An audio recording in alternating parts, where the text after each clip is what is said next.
Ça attaque à tour de rôle. De toute façon, maintenant, on retrouve quasiment que des leaders dans ce groupe.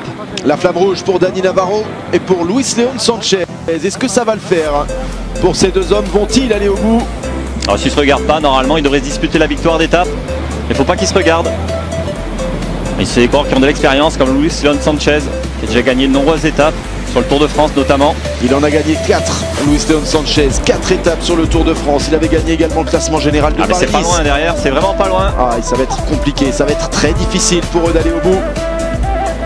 Et ça sort à nouveau. Alors est-ce que ça va se regarder un petit peu derrière? Visiblement non. Luis León Sanchez qui donne un nouveau relais.